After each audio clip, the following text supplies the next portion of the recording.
नमस्कार, स्वागत है आप लोग का एक नए वीडियो में। आज की वीडियो में हम बात करने वाले हैं एनएमएस एग्ज़ाम का कौन सा बुक होता है, कौन सा गाइड होता है और कैसे इसकी तैयारी करनी चाहिए। तो चलिए वीडियो को करते हैं स्टार्ट। तो देखिए मेरे पास ये जो आप गाइड देख रहे हैं ये उपहार गाइड है राष्ट्रीय आय सौ मेधा छात्रवृत्ति परीक्षा 2023 के लिए। तो ये गाइड भी इससे भी हम तैयारी कराए हैं, तो इससे काफ़ी बच्चों को सफलता मिली है। इसके साथ साथ एक और गाइड है मेरे पास जो कि देख सकते हैं, ये देख सकते हैं राज्य स्तरीय राष्ट्रीय आय सौ मेधा छात्रवृत्ति परीक्षा योजना, ये भी है। तो ये देखते हैं किसका है, ये लक्की का गाइड है, लक्की कंपनी का। तो इससे ये भी गाइड है और उपहार गाइड भी हो गया, लक्की का गाइड हो गया। तो ये दोनों ही ठीक है, दोनों से ही तैयारी करा सकते हैं। और इसके अलावा भी बहुत सारे गाइड मार्केट में अवेलेबल है, तो आप उससे भी तैयारी कर सकते हैं। अब बात करते हैं कि इस गाइड से क्या होता है। देखिए इस गाइड में क्या होता है कि पिछले 10 साल का क्वेश्चन दिया रहता है। तो ऐसा नहीं है कि इस गाइड को खरीद लेंगे तो सेम टू सेम सारा क्वेश्चन आपको इस गाइड से ही परीक्षा में आएगा, ऐसा नहीं होता है।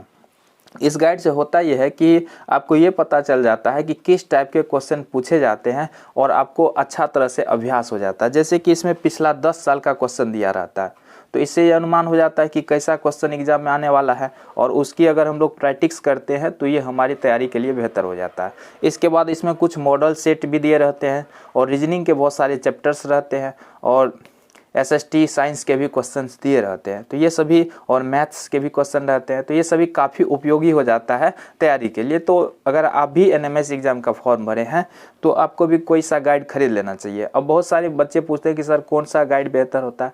तो ये सभी गाइड बेहतर होता है, कोई इसमें नया और पुराना नहीं होता है। सभी गाइड में सेम ही चीज़ रहता है, थोड़ा बहुत अंतर रहता है क्वेश्चन का, बस ये प्रैक्टिस के लिए होता है। गाइड जो होता है बस प्रैक्टिस के लिए है, तो आप कोई सा भी गाइड खरीद सकते हैं।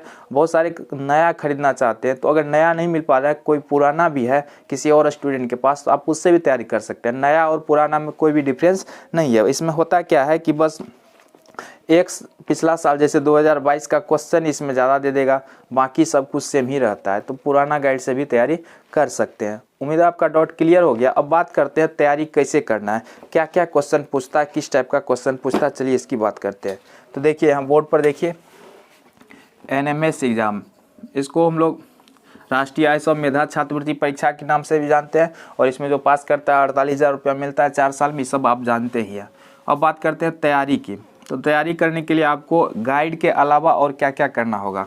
तो देखिए सेट में 90 क्वेश्चन पूछते हैं, जिसमें से मैथ सब्जेक्ट से 20 क्वेश्चन मैथ से रहते हैं। इसके बाद सोशल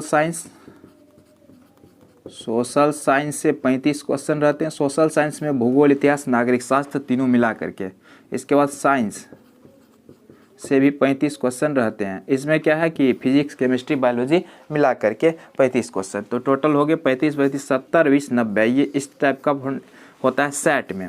और मैट में तो सारा का सारा रीजनिंग रहता है, तो रीजनिंग के लिए आपको तो गाइड लेना ही पड़ेगा, क्योंकि रीजनिंग तो क्लास के बुक में कहीं भी नहीं है। तो इसके लिए तो गाइड से ही प्रैक्टिस करना होगा।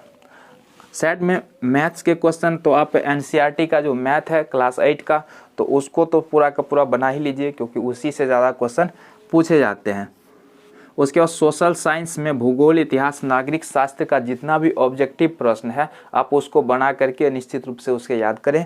और इसके बाद साइंस जो क्लास 8 का एनसीईआरटी बुक का साइंस है उसको भी याद करें। अगर आप अभी तक क्वेश्चन नहीं बनाए हैं तो ज़रूर बना लीजिए। सोशल साइंस का और मैथ का, ये तीनों सब्जेक्ट पे आपको ध्यान देना है एनएमएस एग्ज़ाम पास करना है। तो ये हो गया।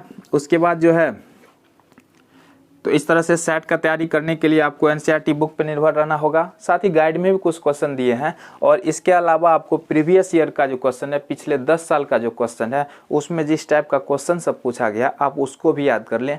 ज़्यादातर क्वेश्चन उसी में से आ जाते हैं।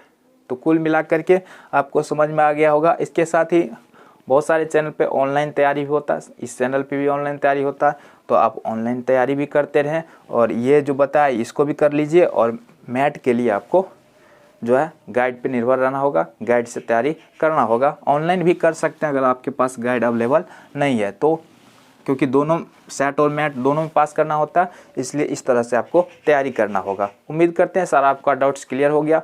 फिर भी कोई डाउट्स है तो कमेंट करके हमसे ज़रूर पूछें। मिलते हैं अगले वीडियो में। आपका दिन शुभ हो। जय हिंद, जय भारत।